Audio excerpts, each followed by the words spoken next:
Somo la letu leo linasema mimi ni mshindi au sisi ni washindi. Neno sisi ambalo nimeliweka hapa nimejumuisha wote ambao tumeokoka, wote ambao tumemwamini Kristo Yesu.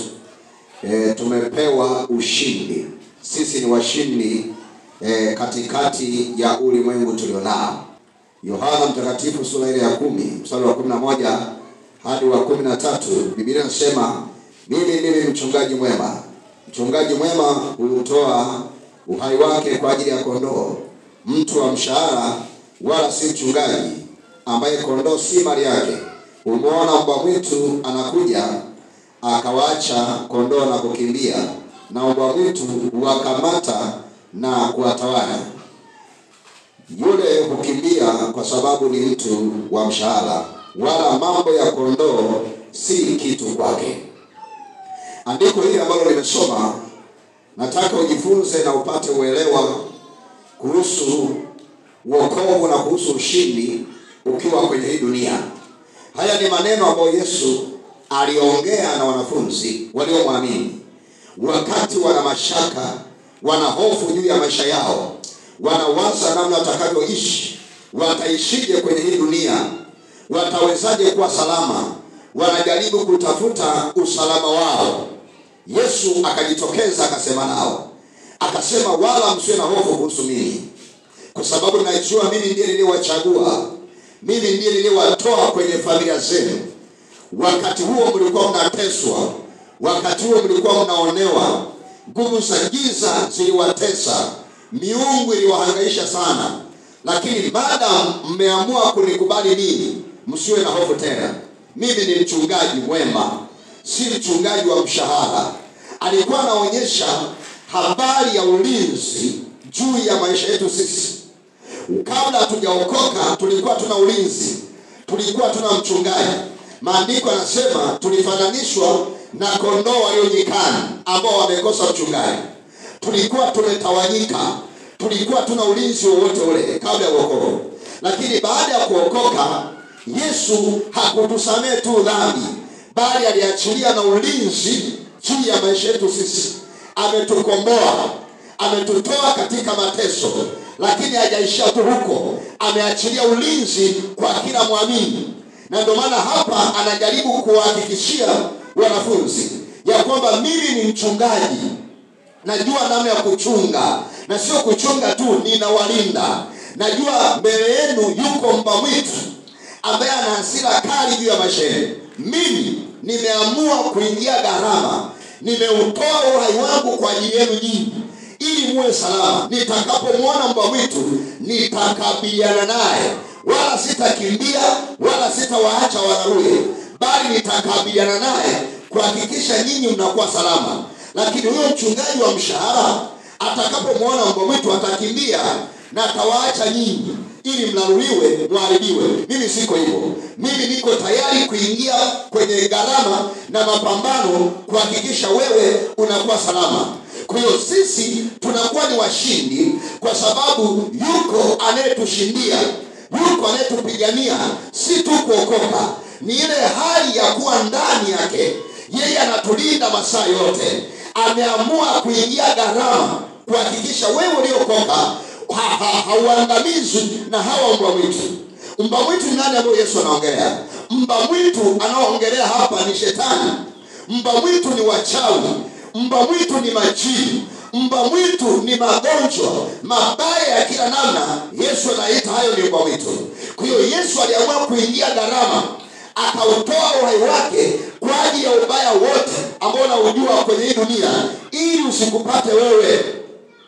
Maisha yako ya wokovu yameshikiliwa na Mungu mwenyewe.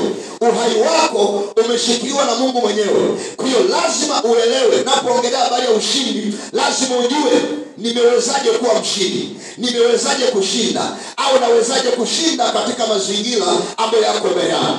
Najua tupo kwenye dunia ambayo imezungukwa na wachawi wengi, imezungukwa na majini, imezungukwa na mizimu.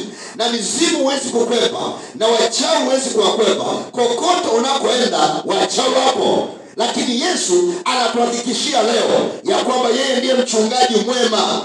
Anautoa uhai kwa ajili yetu. Neno kuutoa uhai manake anaingia gharama kwa ajili yako wewe uliokoka. Yuko tayari yeye aangamie lakini wewe uwe salama. Na ndio maana ya kuutoa uhai. Kwa hiyo kile ambacho Yesu anafanya kwenye maisha yako ni kikubwa sana kuliko vile unavyojitafakari. Kwa hata kama tumezungukwa na mizimu, hata kama tumezungukwa na wachawi wengi kwenye maisha tulionayo, uelewe ya kwamba katikati ya wachawi wewe utatoka ukiwa ni mshindi kwa jina la Yesu aliye hai. Katikati ya waganga kienyeji ambao watu wengine wanaumizwa na waganga kienyeji, wengine wanalia kwa sababu ya magonjwa walionayo, wewe lazima ujijue ya kwamba yuko aliyeingia gharama kwa ajili yako na aliamua kuutoa uhai kwa ajili yako. Kwa hiyo kama kuna wengine wanalia kwa sababu ya magonjwa, wengine wanalia kwa sababu ya uchawi, wewe ukiingia katikati hilo eneo, kwanza ujue kabisa ya kwamba yuko aliyeingia gharama kwa ajili yangu. Kwa hiyo nitaishi katikati ya wachawi lakini sitadhurika, niko salama kwa sababu Yesu ameshanipigania. Sema tena amen. Kitu ambacho natakiwa tambue kwenye maisha yako ya kwamba baada ya kuokoka tayari umeingia kwenye mikono salama ya Yesu. Na Yesu ndiye anayethibitisha ya kwamba anautoa uhai kwa ajili yako, anaingia gharama kwa ajili yako. Kwa hiyo wewe ni mtu wa thamani sana mbele za Bwana. Yesu anakuona wewe ni mtu muhimu sana baada ya kuokoka. Wewe haulinganishi na mtu ambaye hajaokoka, haulinganishi na mtu wa dunia. Mtu wa dunia hana ulinzi. Kwa hiyo mbwa mwitu akitaka kula nyama anaula nyama saa yote, wachawi akitaka kuloga wanaloga saa yote. Kwa hiyo wewe usilinganishe na mtu ambaye hajaokoka. Huyo ambaye analia kwamba anakabwa, wewe kwako hautakabwa kwa sababu yuko Mungu anayekutetea, yuko Mungu anayekulinda kuhakikisha wewe unakuwa salama kwa jina la Yesu aliye hai. Na ndio maana leo uko salama. Kwa lazima ujue kitu gani ambacho Mungu anafanya kwa ajili yako, kitu gani ambacho Yesu anashughulika kwa ajili yako. Yesu anaingia gharama. Yesu anaamua kujitoa ili wewe salama. Gharama mojawapo ambayo Yesu anaingia ni malaika kuwatuma kwako ili wakulinde. Tufungue wote Zaburi sura ya 91. Nitasoma mstari wa 10 hadi wa 13. Biblia inasema, mabaya hayatakupata wewe, wala tauni haitaikaribia hema yako, kwa kuwa atakuagizia malaika zake wakulinde katika njia zako zote. Mikononi mwao watakuchukua, usije ukajikwaa mguu wako katika jiwe. Utawakanyaga simba na nyoka, mwana simba na joka utawaseta kwa miguu. Unaona maandiko yanavyosema? Maandiko yanasema mabaya hayatakupata wewe. Kumbuka sisi ni washindi. Naongelea matokeo baada ya kuokoka. Nini kimekuzunguka? Hata kama tupo kwenye mapambano, uelewe kwamba ushindi ni sehemu yako wewe. Na ndio maana Mungu anasema mabaya hayatakupata wewe, wala tauni ni ugonjwa kama korona hautaikaribia hema. Maana yake hautaikaribia nyumba yako. Kwa nini? Kwa sababu Mungu atakuagizia malaika wakulinde katika njia zako zote unazoziendea. Yaani kama unaenda sokoni, tayari malaika wako na wewe. Kama unaenda kanisani, malaika wako na wewe. Unaenda kupanda gari, malaika wako na wewe. Unaenda kufanya biashara, malaika wako na wewe. Yeye Mungu anaagiza malaika. Malaika wanaoagizwa na Mungu ndio ile neno la kusema na utoa uhai.